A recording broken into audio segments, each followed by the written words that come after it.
Hello and welcome once again to the video. This one continuing my series looking at every single Grand Prix in the 2026 Formula One World Championship.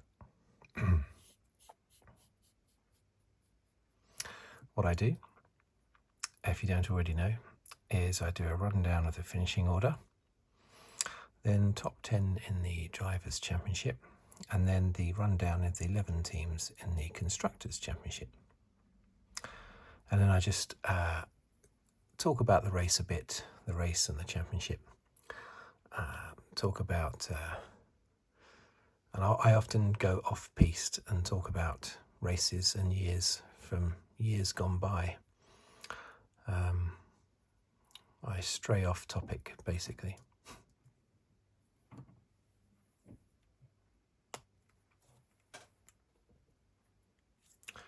Okay, so let's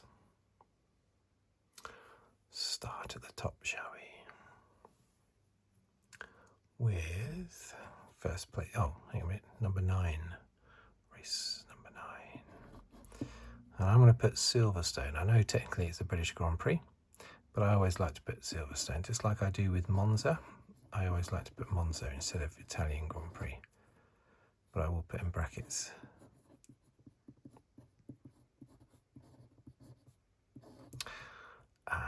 They're the only two races where I put down the circuit instead of the country. And that's not me being biased towards the British Grand Prix, because I do it for the Italian Grand Prix as well, as I say. All right, so here we go first. That's Leclerc. Focus, please. Focus. No, don't do that. Yeah, do that instead. Okay. Second was, of course, George Russell. Third, Hamilton. And then we got Norris.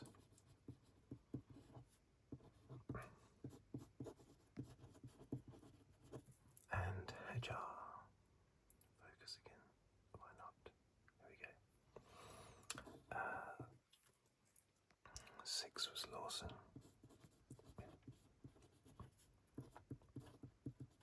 Lindblad. Bortoleto.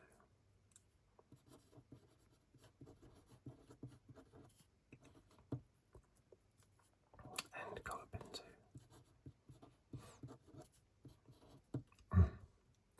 With Gasly, sorry, it was next, wasn't it? Of course it was. 11th was Piastri.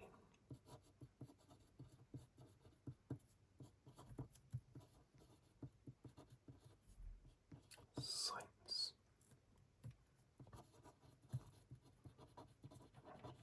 Bearman. Ocon. Perez.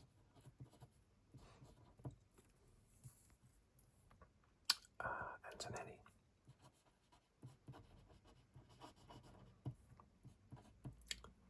Bottas.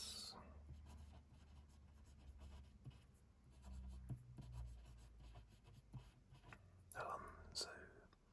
Stroll.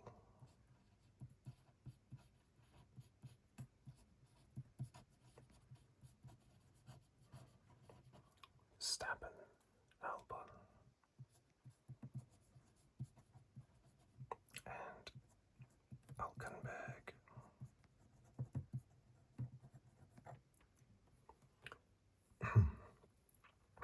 Okay, so first in the Drivers' Championship, still Antonelli with 179, yeah, 179. Russell, 154.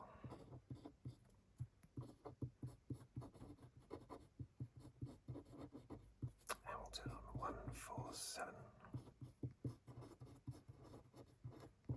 And now Leclerc,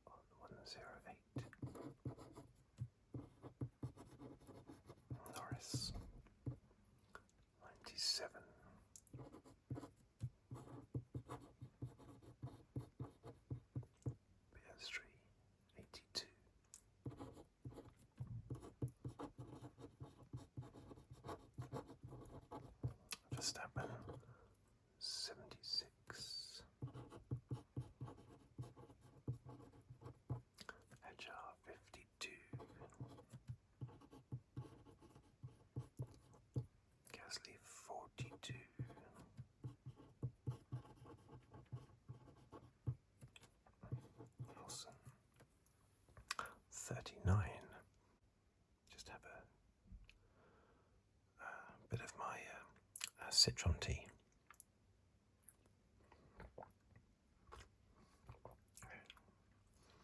Okay, so constructors.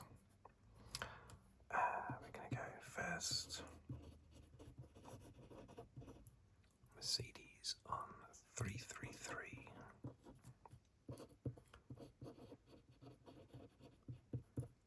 And 255.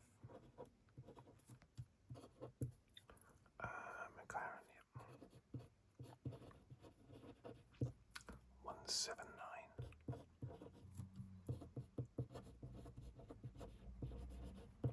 Red Bull on 128. In focus. Yeah, you better be. Alpine still holding firm. 5th place on 60. But Racing Bull with no pronounced S. Only one behind on 59. Haas on 21. Williams on 11.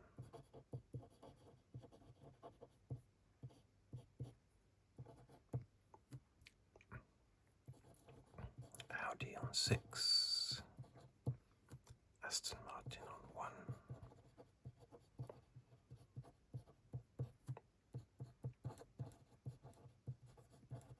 Cadillac on 0.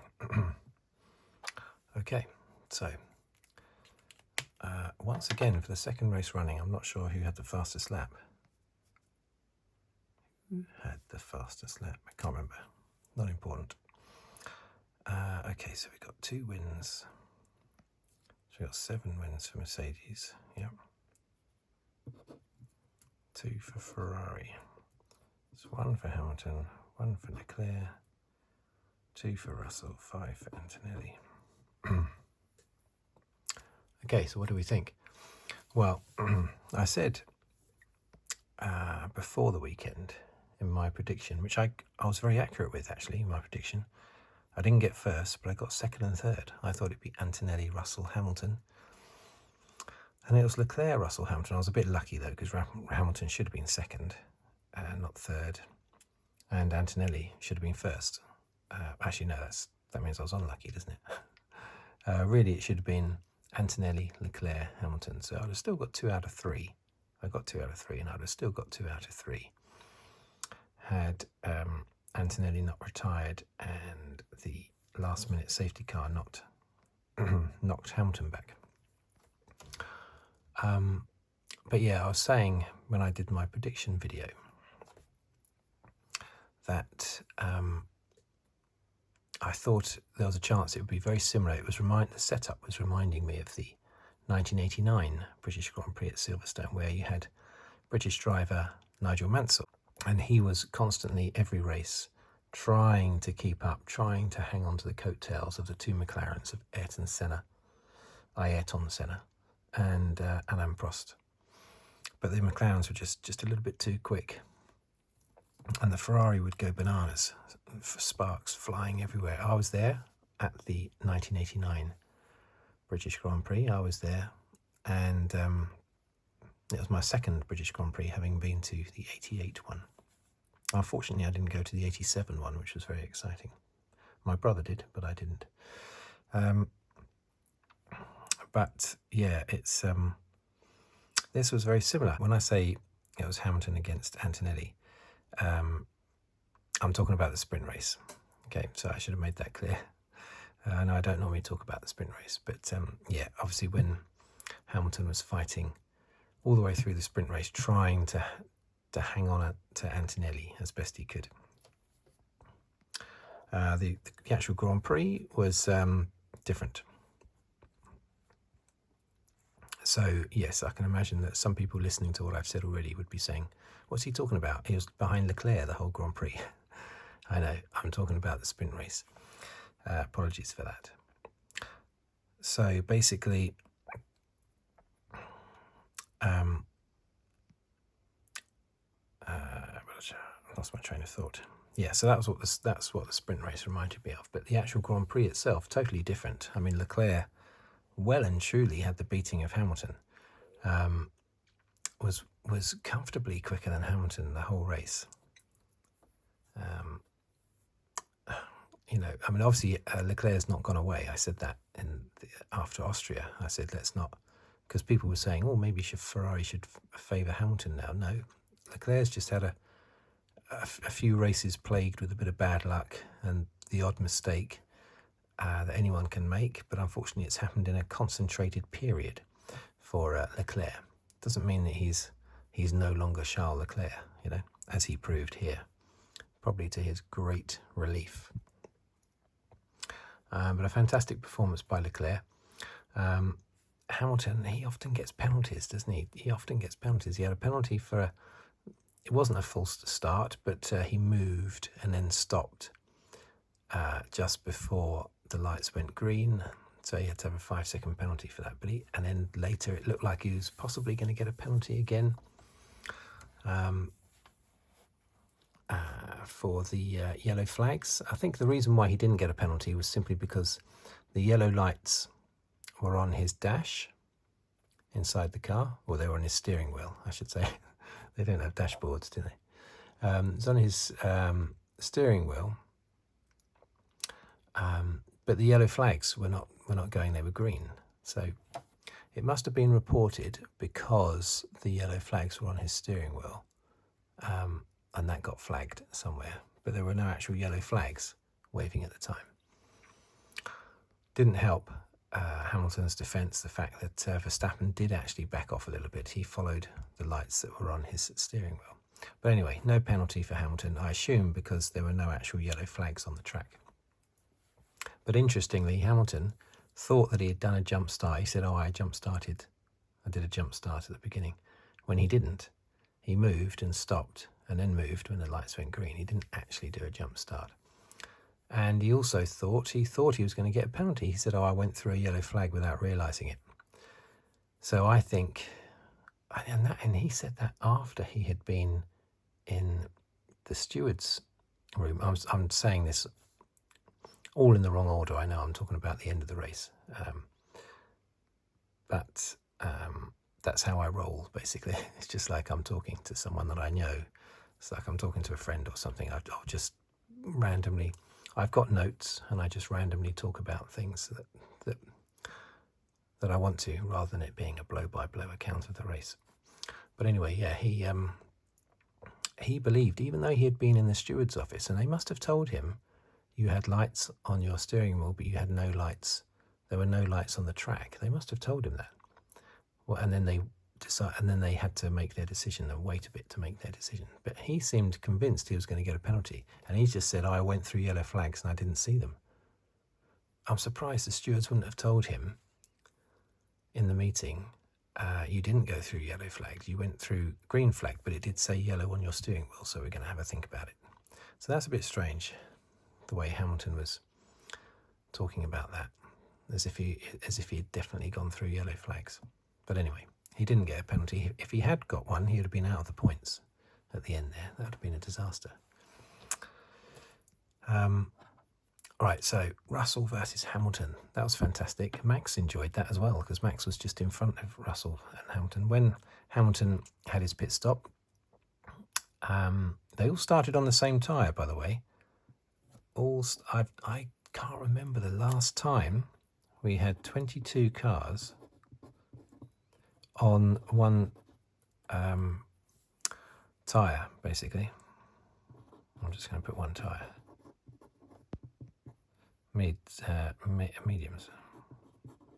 I don't remember the last time. Normally you get the odd soft runner or hard runner down below. Alonso and Stroll normally going off-piste. But that's weird. 22 cars, all on one tyre. All 22 cars on one tyre. I thought that was weird. Unusual, not weird. But yeah, the battle between Russell and Hamilton was fantastic. Side-by-side stuff, and that was because Hamilton had his 5-second penalty. He'd served in the pits the penalty for the start, stop, start at the beginning, not the jump start. The moving before the green light, basically. And that had put him behind both Max and George. So then he was scrapping with George. I thought that was a fantastic duel between the two of them. I don't know how they didn't come together. That was amazing. Fantastic stuff. But it really, Hamilton was never on pace with Leclerc. When Antonelli got past Hamilton, Antonelli was monstering Hamilton. And when he got past him, Antonelli was not able to close the gap on Leclerc, or not at first anyway. He managed to chip it down as they got closer to the tyre stops, although Antonelli didn't have a tyre stop for a long time. But yeah, Antonelli found it easy, really, defeating Hamilton, but not Leclerc. Leclerc was quite a bit faster than Hamilton, and that really did surprise. Doesn't surprise me that he won the race so much. With Antonelli retiring, it would surprise me if anyone else won a race with Antonelli still in the race. But it didn't surprise me so much that Leclerc won. The big surprise for me was just how far ahead in speed he was of Hamilton. That was incredible. There were some virtual safety cars, weren't there? There was a couple. Was there a couple? 2 or 3 fair. There was a full safety car.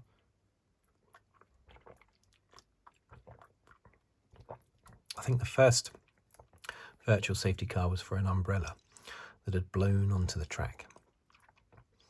And as Martin Brundle said in commentary, it's surprising that doesn't happen more often. Either because of rain, lots of people have umbrellas, or because of the sun, lots of people have umbrellas. And it's very windy. The Silverstones, take it from me, I've been there. I've been to 15 Grand Prix at Silverstone, and it's extremely windy. So when it's cold, it is really cold. It's really, really cold when it's cold. And even when it's very sunny and hot, if you're underneath a covered grandstand, and because of the wind, it's still cold.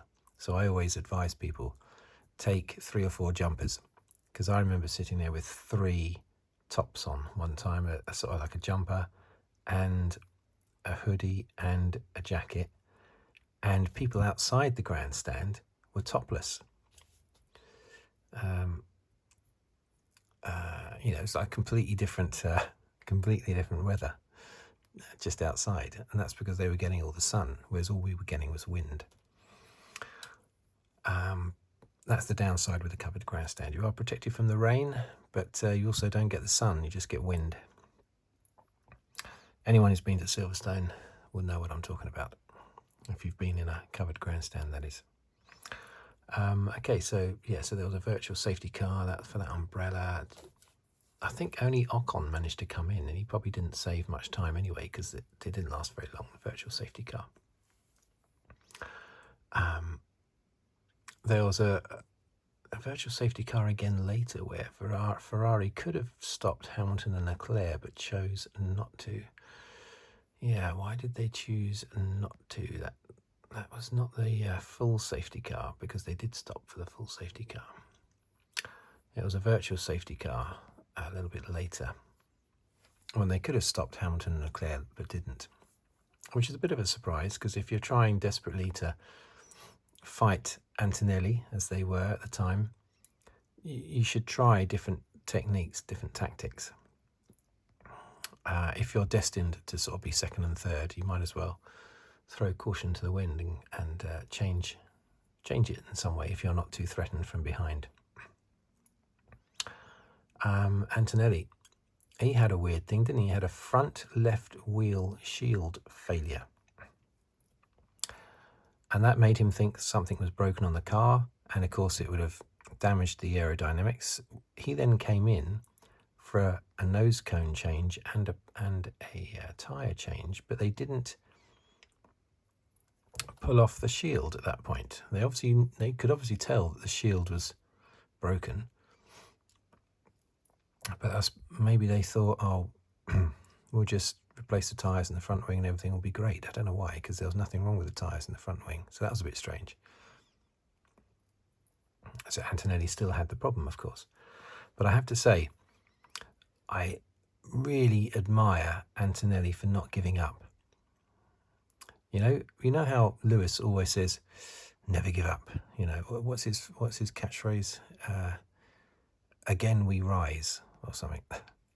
And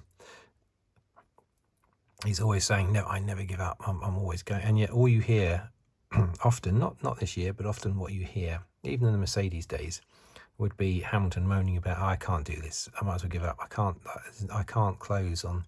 I can't get close enough to overtake, or I can't close the gap, and it's just not working. I can't do this. I can't do that."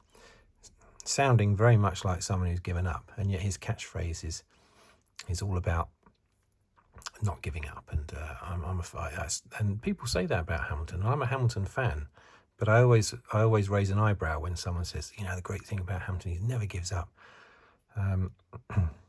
Maybe it's a case of he doesn't give up with his actual driving, but he certainly gives up vocally. But then again, so does Max. Max talks about how terrible his car is every single race. He could be out front by 30 seconds and he'll still be wasting time and energy complaining about how rubbish, how four-letter word his car is, He was doing the same thing here as well. It's a good, as I've said before, it's a good way to be, because it means that when he gets a result out of a car, everyone thinks it's down to him because he's been slagging off the car for 70 laps. If he manages to get on the podium, people will say, "Wow, Max is fantastic," because that car's terrible. But they're only basing that opinion on how terrible the car is going by what Max has been ranting about all the way through the race. So it's very good by Max. It's a good way of making yourself look good, to constantly attack your car all the time. Whereas Hamilton tends to attack himself and say, I just can't do it. I can't get close. It's not working. I can't do it. It's more Lewis focused rather than car focused, as it is with Max's complaints. But yeah, so I had to admire Antonelli for sticking to it and refusing to retire the car, desperately trying to get 1 point. Again, I think Lewis would probably have given up, even though he never gives up. So it's that's a fantastic, and I'm saying this as a Lewis fan as well. But as you know, I am impartial, as I always say. I might want the British drivers to do well. It doesn't mean that I don't acknowledge negative things about them,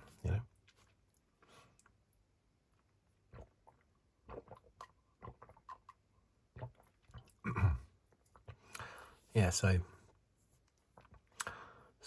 basically, yeah, fantastic by Antonelli. He didn't retire. He ended up 16th because of his 5-second penalty.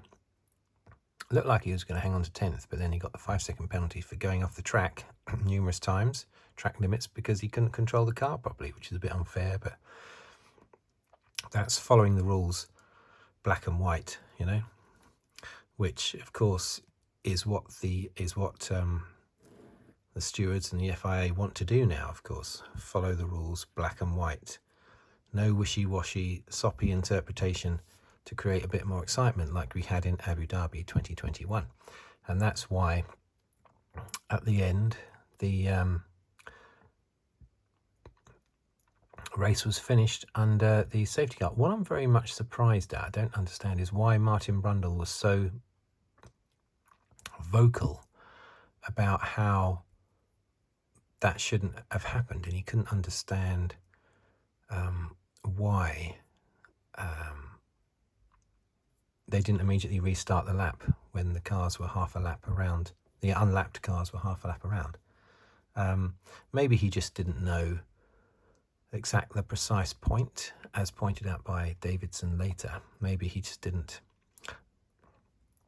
realise the exact point that the lapped drivers were released, were sent the message to unlap themselves, which apparently was just after crossing the start line to start the penultimate lap, I think it was. So then they had to do that lap, unlapping themselves, and then another lap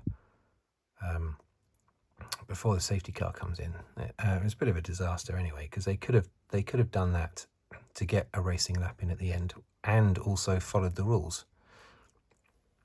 They could have just got the cars to just told them, half a lap earlier to start unlapping themselves. I think the obstruction was out of the way by then. The car and the crane and everything was out of the way. So, or tractor, I think it was, carrying the stricken car. Whose car was it? Can't remember. Oh, it was Verstappen, of course, wasn't it? 4 laps before the end. The irony of all of that, of course, is that in Abu Dhabi 2021, Hamilton was the big loser, of course, yeah, and Mercedes, but Hamilton on an individual basis. Hamilton was the big loser. And who was the loser this time round with the stewards and the FIA and everyone? Race director, I should say, with the race director following the rules correctly, like they didn't do in Abu Dhabi 2021. I'll get a lot of Max fans moaning at me for constantly talking about ancient history, even though it was only 5 years ago. The 1957, wasn't that when Peter Collins, the British driver in a Ferrari, could have won the championship that year, but he handed his car to Fangio. They were in the Ferrari, weren't they, in 57, I think? I don't know. Anyway, he handed his car to Fangio, hit the team leader when Fangio's car broke down.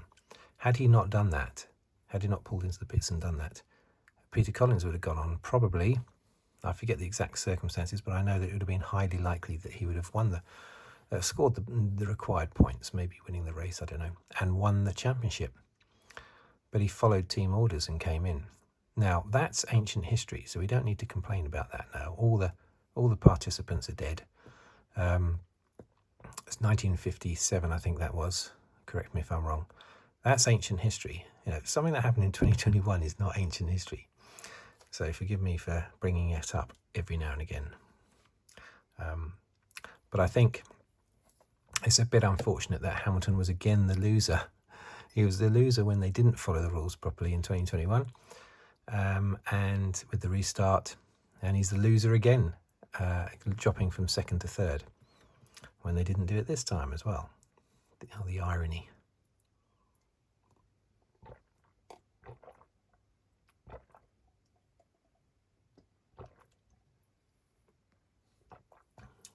Yeah, horrifically ironic, that is.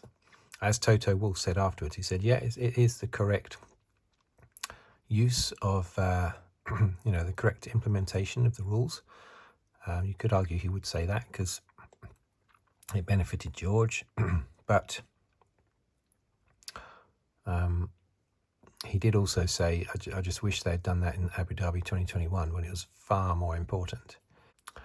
But anyway, there you go. There's a little bit of irony there. Hamilton loses out again. So what else did I write down here? Antonelli was again faster than Russell. I know that Antonelli's championship lead is being whittled down by both Russell and Hamilton. Russell closing in fast, but the one time that Russell doesn't close in fast on Antonelli is on the racetrack. He's doing it in the points, but not on the racetrack. Antonelli won the sprint race comfortably, and he comfortably had Russell beaten in the Grand Prix. If anything, Russell's fallen further behind.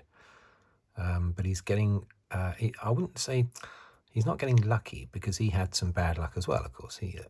His failure to score any points in Monaco was down to an incorrectly given penalty that was then incorrectly applied by the team.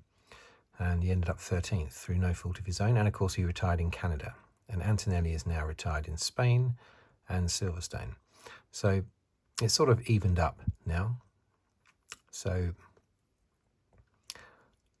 this is, you could argue, the sort of like what the gap should be between them in points, But Antonelli is definitely still quicker, if not getting quicker all the time, basically.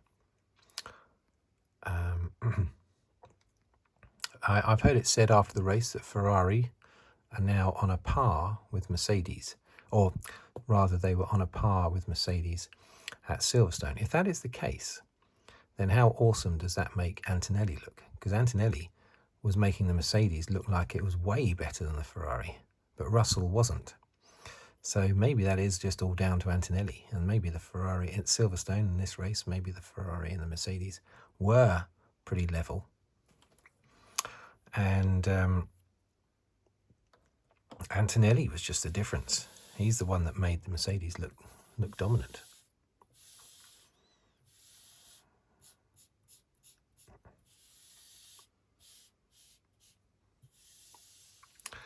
But there you go. So I don't think I have anything left to say. So the big things that stood out for me was I admire Antonelli for not giving up. He wasn't just saying how he doesn't give up. He actually didn't give up there, and he didn't even say he was going to give up. There was no, oh, I can't do this. Ooh. There was none of that, which a lot of the drivers do. I can't drive this piece of junk, you know. No, he just got on with it, and I really respect him for that. And another standout point in the race was Leclerc, of course, thrashing Hamilton. And then the third main standout thing was at the end, where they basically said the safety car was coming in. Then they realised, oh, hang on a minute, we didn't tell the cars that they could overlap with still more than one lap to go in the race. So we're going to get lots of complaints of repeating Abu Dhabi 2021. So let's cancel the safety car coming in and finish under the safety car, which was the correct procedure. That's the correct procedure. It's just a shame they didn't do that in Abu Dhabi 2021. But you learn from your mistakes. A lot of Max fans out there don't think that was a mistake, of course, in Abu Dhabi. But I guess they would say that. There's lots of Max fans that do admit that it was a mistake, do accept it, but there are those that don't. And of course, Christian Horner has always maintained that Michael Massey did absolutely nothing wrong whatsoever. And Horner even came out with that wishy-washy thing about, oh no, the rules say that the lapped cars may overtake. It doesn't say they have to overtake. No, that's what they mean by may. Horner, don't try to get too technical with the rules. I know rules are technical, but don't get too technical. Semantics, you know, semantics. Anyway, so yeah, that was the three standout things with the race. Fantastic drive by Leclerc, and he really needed that as well. And we've got the four drivers at the top there now. Leclerc's got himself into fourth place, and that is good. I wanted Hamilton to win, obviously, but I'm happy to see Leclerc there because he must have been feeling rough for the last few races, basically. Seeing everyone talking about Hamilton, you know. But anyway, there you go. What else? I think that's about it. I'm going to get a lot of grief, of course, for mentioning Abu Dhabi 2021 a lot of times, and I just mentioned it again. But it's not ancient history. I don't apologise because it's not ancient history. Okay, right. Thank you for watching. Thank you for listening. Next race is in Belgium, isn't it? 2 weeks' time. How are the Ferraris going to go there? I wonder. Have to wait and see. But until then, thank you for watching. Thank you for listening. If you'd like to comment, I'm sure I'll get some comments. Then please do. I do love them all, even if I disagree with them. I still love getting them and replying. It's conversation, isn't it? Basically, conversation. I like it with different viewpoints. You know, it's great. Or like the video, or leave a tip on the thanks button below the video. And I'll see you on the please subscribe. If you don't subscribe, please subscribe, because it's just the click of a button. And you know, I'm keen to get the YouTube plaque that you can only get at 10,000 subscribers. I've got 3,500 subscribers, and I've been going quite a few years now, 5 years, 5.5 years. It's a slow grind, but I want to get to the YouTube, the little, it's probably a little plastic thing, but the little YouTube plaque thing, and you get that. I think you get that at 10,000 subscribers, but you know, at this rate I'll get that when I'm 90. So please, just pressing a button to subscribe would be great if you don't already. Okay, thank you very much. Actually, if you've made it all the way to the end of this video, I'm guessing that you are already a subscriber, probably. Right, and thank you for being one. There you go. Once again, thank you, and I'll see you on the next video, whatever it may be about. Thank you, and goodbye for now.